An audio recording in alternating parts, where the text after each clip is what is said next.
All right, welcome into another edition of Catching Up with Tommy Mac podcast here on 1010XL's podcast platform at 1010XL.com on demand as well. Of course, we're on Facebook. Good morning, Facebook. How you doing? And streaming live on the Relevant app, the group messaging app with a ton of podcasts all throughout it. Check it out, including your favorite teams through our Fanatics portal. So check that out. Jaguar Fanatics always got something going on. All right, let's get into it. It's Tuesday, so celebration's almost over. It's kind of over, right? We'll fit a little bit in. Obviously, a great outing by our hometown team. 24-0 beatdown of the Indianapolis Colts. My wife and I were there. It was fantastic. We were there with a group called Micro Lumix and their Germ Pass. It's an automatic germ-killing device. Phenomenal technology. But anyway, enjoyed the game. Had a great seat right on the 50. It was beautiful. We were in the East Club, and my wife and I literally sat right on the 50-yard line, saw everything, could see everything great. I'm going to start off by saying that the game plan on both sides of the ball was phenomenal. It was phenomenal. And, you know, I'm going to start on offense, although the defense to me really, if they play like that every week, we're in every game. I'm just going to throw that out there, okay? If we play like that. Now, you can't always put 9 in the box. They were putting 9 in the box to stop Jonathan Taylor. You can't block 9. You just can't. There's not enough guys for you to block 9, so there's always someone free. Hey, it worked. And then you got pressure on Matt Ryan, but we'll get into that. You know, last week, you had against Washington, you had Trevor Lawrence throw the ball 42 times. We were like, oh, man, that's way too much. This past week, 30 times. That seems to be on a high game, maybe, yeah, you got to play catch-up, fine. But that 30, 35, right in that range with a good dose of the running game, I think that's a good recipe for success. And I liked that Press Taylor and Doug Peterson got their QB into a rhythm early, first read throws, short to medium routes. Great. He was absolutely fantastic, very accurate, very decisive, didn't have to go from one read to the next right away. And to me, that's what you got to do in the beginning of a game is to get that quarterback comfortable, get him in a rhythm, because then you do take your shots. That throw to Agnew, I was like, I bumped my wife. I'm like, what? Agnew's he's trips to the right, and he's on the inside. Watch, he's going to go, they're going to send him down the field. And they did, and it was perfect, and he almost had it. And that was a nice throw, man. That was a really good throw. And that's what you can do with a young quarterback, in my opinion, right? And then you keep him honest with the run game. You know, aside from a couple runs, and J-Rob, great touchdown and great blocking. Cam, man, he came off the double team and then turned and created a perfect lane. Great blocking scheme, great play call, great everything on that one. And J-Rob takes it to the house. Other than that, though, really got shut down. The run game was shut down, but it keeps the other team honest. And when the passing game's working, look, you still want better results in the run game, but it'll keep that defense honest so they can't just sit back and try to pick you off. So 25 of 30. Look, you know, I love you fans. You're great. You know, you get so upset if the national media doesn't talk about you enough or the Jags enough. You get so upset if, you know, people are, you know, oh, Trevor didn't do that, whatever. He didn't do nothing later in the game, all this stuff. I'm like, listen, he did great. It was great. He executed the game plan. He did. And look, you hit Agnew. I mean, you know, that's a good one. That was a big one. You know, the throw to Kirk when he's rolling to his left. I mean, that's pretty impressive for a guy that's 6'6", man. He didn't have to stop and set his feet at all. He just whipped it. And I guess we can all shut up, not us Jag fans, but now the national media can shut up about Christian Kirk being overpaid. Like, first of all, he's not anymore in the rankings of wide receivers getting paid. But, man, he's come to play. They play him out of this. He's got to be a number one. No, he doesn't. He's just got to catch footballs and score, and that's what he's doing. I mean, just What a great pickup so far. You can see that speed. He catches everything. Trevor feels very good. Look, Zay Jones had a good day. Ingram had a good day. It was good. Offense. Great plan. Great execution. I'm looking forward to seeing how they attack the LA Chargers. That's the first time I haven't called them San Diego, believe it or not. I'm just like, I was talking to a friend of mine yesterday. I'm like, yeah, they got to go out to San Diego. He's like, who's in San Diego? I'm like, oh, right, the LA Chargers. But how are you going to do the attack on offense against Khalil Mack and Joey Bosa and company? That'll be interesting. O-line, great job. Only 2 hits on the QB, 0 sacks. Obviously, the run game's got to be better, but ATN was only 9 to 20. Man, that guy gets hit, doesn't he? Whew. And unlike J-Rob, people bounce off J-Rob. I don't think they really bounce off ETN. Not yet, anyway. But, I mean, look, part of the O-line being really good was the fact that they didn't have to block very long, at least in the early part, first and second quarter. You know, that's what it felt like. And it's fine. Hey, man, whatever. That's great game planning. That's a great game plan. I don't know if you could do that every week.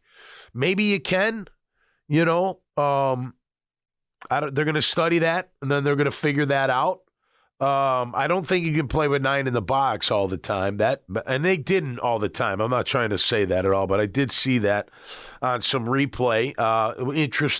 Interesting. The defense, great job. Like I said before, if you play like that, you're going to be in pretty much every single game. If you can, look, Matt Ryan can't run. We know this. He can't move. He can still throw. He made some throws in the fourth quarter, which didn't add up to much, but you knew if you got after him, you'd create havoc, and havoc you created. I mean, 5 sacks, 11 hits, numerous pressures. Pressure creates turnovers, batted balls in the air. Lloyd, Jenkins. I mean, that pick on Jenkins, that was rush. That was pressure. It's fantastic. It was a great job all across the board. I think our front sevens, guys, you guys can be, I'm not calling them special yet, but they could be. They get after it. There's a lot of speed, a lot of athleticism, a lot of power. Foley had a good, man, he looked good. Roy Robinson Harris, Adam Gotsis. I mean, you know, Trevon Walker, disruptive in the run game. Josh Allen getting after it in the pass game and the run game. Jonathan Taylor, look, he had a couple runs in this I think it was in the fourth quarter, but, you know, I don't know what you call those. I don't know if I call them garbage time because you're still playing. I think there was 10 or 11, minutes in the fourth quarter, but you're up 24-0, so maybe you're thinking pass. It's whatever. I don't really care. You won 24-0. You're 1-1. Now here's the reality. We don't know. The Colts aren't very good, or at least they weren't very good on Sunday, and a lot of that was due to the Jags. I'm not going to diminish this win by any means, but it's 2 games in the year. We don't know how good or how bad Indy is. We don't know how really good our team is yet. Sunday they look great. I mean, they did. The week before against Washington, yeah, a few plays, few bounces our way. Yeah, we may win that game, but we didn't win the game. They put up 28 on our defense. They put up 27 on the Lions defense yesterday. The Lions, 36 points on Washington. We put up 22. So what does that mean? Nothing really, other than it's a 2-game, you got 2 games to go by. You can't say 2 games my team's going to the Super Bowl, or 2 games my team's winning the division. By 2 games, we're going to be the worst team in the league. You don't know. You don't know yet. All I know is this. Last Sunday, 2 days ago, your Jaguars were pretty incredible. And that's really all that matters right now. And then we'll see. I tell you this. Look, Philly looked good last night. Hurts looks like he's getting into his own. He looks really comfortable. He looks really good, man. They got after Minnesota last night. Before that, you got the Chargers. Now, they played on Thursday night. Little extra rest. I got to imagine he's going to play, unless he tore the cartilage. There's cartilage in between there. I got stepped on once making a tackle in the back of my ribs. Man, I couldn't breathe for like almost a week. It was brutal. So we'll see what he can do. Just don't sneeze. What's that? Don't sneeze. Yeah, or cough or breathe or laugh. Any of that stuff. I had a cracked sternum once, too, in college. I took a fullback on too high, whacked me with his helmet. Oh, right? my God. And that was it was like a hairline fracture. It's no big deal. But I had to spend the night in the infirmary, and I couldn't breathe. It's a hairline fracture. Yeah. I had to spend the night in the infirmary. It's no big deal. No big deal. No, it's no big deal. Rub some dirt on it. So these next two games are very important to see where our team is at. Look, here's what I need, or not need. Here's what I hope. Here's what I want. 2-2 after 4. I'll love 3-1. Are you kidding me? Of course. I don't care who you beat, right? Or you beat both these teams. That would be something. Now we know you beat both of them. We know what kind of team we are, right? You beat one of them, and the other game's close, you'll know. You're going to know. If you get beat by both, you'll know. And if you get, killed by both, you'll know. You know what I mean? So these next two games are important. It'll be the first quarter of the year done with, of course, +1. But you'll know where your team's at. 1-3 is not the end of the world. Don't get me wrong. But 2-2, I tell you, I'd feel really good if they came away after these next two games, splitting them, and then, ended up 2-2 after 4. I think that's a solid start for our team. I would argue you go out and beat LA this week, I know what kind of team I got. Because that's okay. I'm going to be shocked if they beat LA. Oh, I would too. That's shocked. What I'm saying. Nobody should be shocked. I don't believe they're going but I'll be to win. surprised. But I would say like because everything you're saying right now, like they play. What if he beat LA without Herbert? Is it the same? No, not the same. So he's got to play. What if you knock him out of the game early? That's part of the game. So yeah, that is part of the game. Right. You're not, and that means that my pass rush throughout 3 games has proven themselves to week after week at this point show up, get better, hit the quarterback, pressure the quarterback. It means that Herbert's not just sitting there, getting to read the pocket. This week against Indy compared to last week, it was multiple guys in the backfield on the same play. Last week, it felt like one guy would get there, and then the troops weren't there, that kind of collective. By the way, the stunts. You know why the stunts work so effective is when that outside guy comes in right off the ass of that inside guy. Josh and Trayvon both did that a bunch. That's because they can't see you till the last minute. They can't. They're like blocking the guys in front. Then all of a sudden, but if you bow it out, they got an extra step to get to you. But you keep it right there. Next thing you know, and they don't. You're on it. And does perfect execution. And that's another great side of the ball. A great game plan by Mike Caldwell. Let's get after it. We're shutting Taylor down. We're getting after Ryan. Period. It's what they did. It's a beautiful thing. Something I wanted to ask you was when you do make those stunts, if you've already beaten that left tackle once or twice on his outside, like Josh Allen did early in the game, does that make it even better?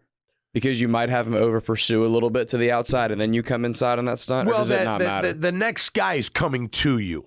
Okay. So as you're thinking, I'm thinking I got Josh, whoever this is, Gotsis, whoever it is, you feel them right away. But then he sneaks around, right? So at first he's thinking, I got to go here, but I feel this guy. And then, because it's only one step, and then they come around typically. Okay. Does that make sense? Yes. So does that, I mean, look, it's like a DB getting burnt deep. Right? That's the worst fear a corner has in their entire football life. The worst fear a left tackle or right tackle has is getting beat by speed on the outside. Because what does that mean? You're too slow. Nobody, including this old slow guy, likes being told they're slow. You know what I mean? They hate it. So they get worried about that. If they feel like that speed's going to crush them, that's why there's false starts. That's why there's huge kickbacks on the first step, because they're so afraid to get beat around the corner. Because it is. It's demoralizing. You get beat around the corner as a left tackle or right tackle. It's demoralizing. You can't. Now what am I going to do? Now he's going to set me up on the inside. I'm screwed then. I'm going to over pursue like Graham was just saying. So just great. Look, I loved it all. And it was a fantastic performance. The crowd was into it. Not a packed house, but you know what? And there were a lot of empty seats. It's okay. You keep winning, those seats will keep filling. Absolutely. I'm telling you right now. I was at the game with my dad, and we were talking about that. We were like, the lower bowl looked pretty good. Oh, yeah. Some empty upper rows. Lower we were bowl like, looked man, real good. You string together 2 or 3 like this, that whole stadium's going to be full. Oh, yeah. You saw it in 2017. They strung a couple of wins together. That Seattle game, standing room only. That's right. It only takes a few, man, and this city will get behind you. Now, once that goes up, the beer prices can come down. Maybe. I don't know. That sounds like something that could work. You do both, you're going to really sell some tickets. Exactly right. But no, I thought all around just a great outing. And look, we're in first place in the AFC South. I mean, after 2 games, it doesn't really mean a whole lot to me, but it's still great. You're better than everybody else. And I'll tell you what, Texans do not look good. The Colts obviously don't look good. And we saw last night, by the way, the Bills, that quarterback is insane. He's on it. He's playing on another level, man. He just keeps getting better. It's confidence, right? Right. And he's got great weapons, and they got a tough old line. They got good running back. I love their coach. Did you see their coach? He yelled at someone to shut the hell up. Did you see that on TV? I think he was trying to talk to the ref, and someone must have yelled at his ear, and he turns like, "Shut the hell up!" I was like, "That's amazing." Love that coach. What's amazing? But they got a team. What's so amazing to me about Josh Allen is how he can play as bullish as he does and take as many chances as he does. Yep. And he seemingly doesn't really make that many mistakes. Right. You would think a guy that plays Sandlot kind of football. Right. You would think that, it'd be like a Jameis type of thing. You know, where he's got 3 touchdowns, but he's got 2 interceptions. Right. And taking chances. His ability to play so clean. Yeah. It's just unbelievable. Yeah. That's just talent. That's all it is. Talent and working on your craft just getting better and better and better. Keep in mind, it was funny. I had all my girls for dinner at the house last night. It was fantastic. And we were talking about Josh Allen. I was talking about it with my oldest. I said, do you know he threw 17 picks his senior year? She's like, where did he play? I'm like, Wyoming. She's like, Wyoming? I'm like, yeah. And he threw 17 picks, which would scare a lot of people away, like 17 picks in Wyoming. And we all owe the Bills an apology because we all made fun of them for that draft pick. You saw some potential because the kid was big, he had a cannon for an arm. I made fun of them. 17 picks. I said, what the hell are you doing, you idiots? How dare you? Yeah. Why would you draft this guy? Nothing worse than what Jalen Ramsey said.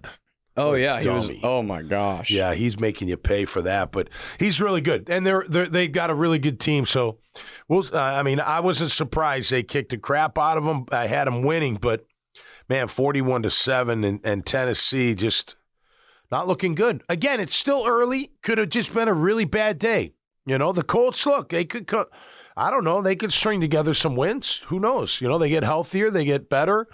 I'm not surprised we destroyed their O-line, but we did. I mean, they couldn't do anything. They really, really couldn't do anything again. It was a total ass whooping. So happy about that. Happy that our Jags are 1-1. Listen, I'm not going to tell you what to think or do. You do your own thing, but I don't give a crap whether the national media talks about us or not. I don't know. It bothers a lot of fans. They get bothered by that. Or they nitpick. Well, Trevor only threw for 235 yards. Well, okay.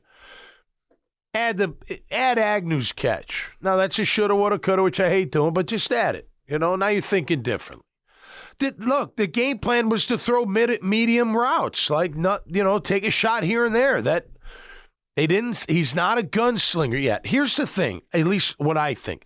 I think they're saying to him, all right, look, first week, too much. The second week, let's put him in a position to really succeed, really feel good. And then what?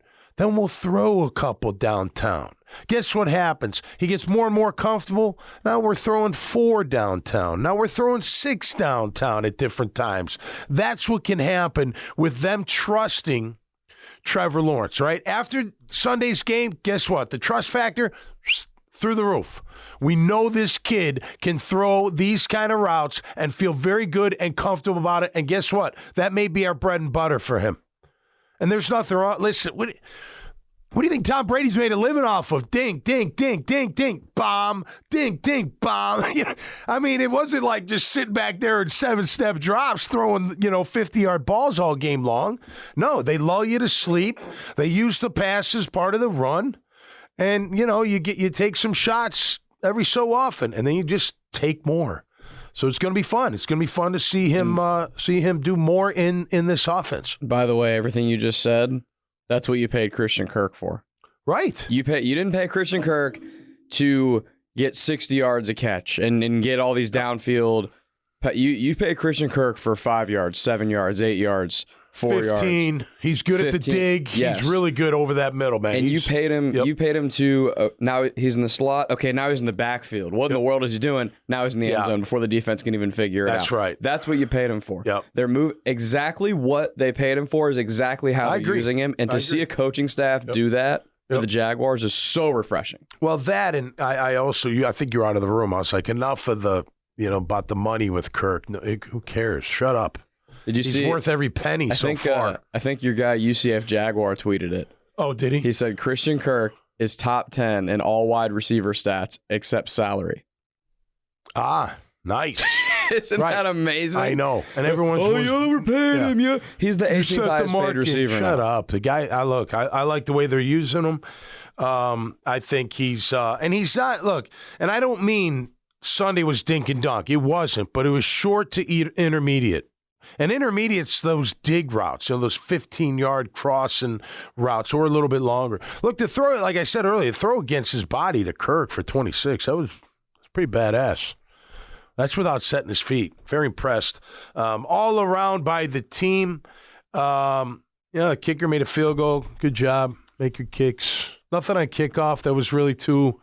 I wanted Agnew to get that ball a little bit more on punt returns, man. I was like, oh, yeah. Because you know what? And I don't watch from that angle a lot, I guess, but you can see how much space they have. Like, okay, you can do it. Or, he calls fair catch, Want him to take a shot or two because you know what happened? You make that first guy miss and get north, and with that speed, whoo. And by the way, back to the bomb in the end zone. It was about a 40-yarder, I think, 50, 40-yarder, something like that.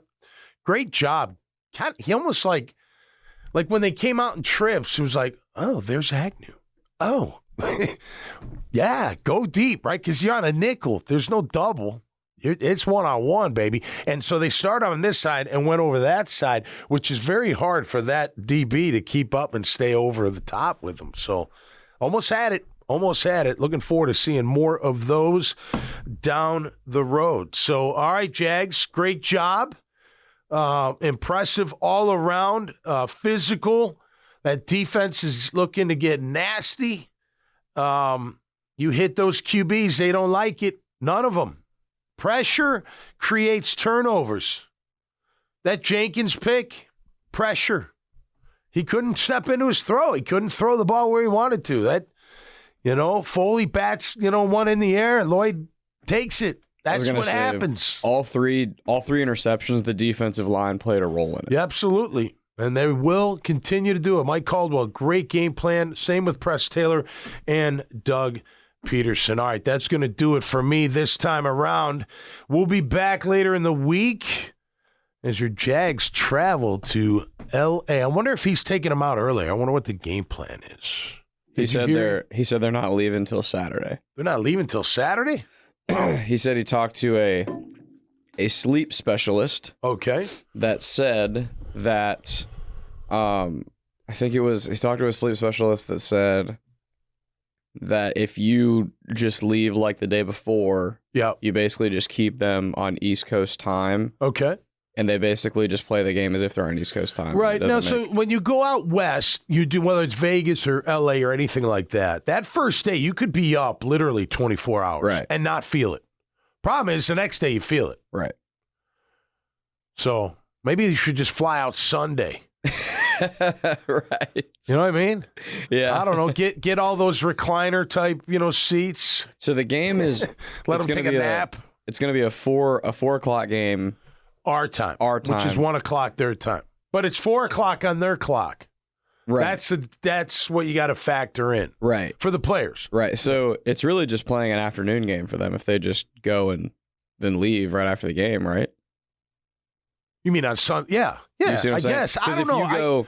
I know what Doug's saying, because that first, the first part is different than when you're at the end of your trip or coming home. Right. You know what I mean? That's when it sets in, I think. Because then... Or it has for me in the past. When that starts to set in, you've already played the game. Right. It's over. Yeah, As opposed to in the past, they've gone on like Thursday, Friday. And you let yourself like kind of halfway get adjusted, but not really, and then you play a game. Well, and you think about this. So if you got there on Friday and the curfew's midnight, right? Yeah. That's really 3 a.m. your time. Right. So, and you're going to need to be up early the next day. Like, and here's my thing. Whatever they have done in the past, do something else.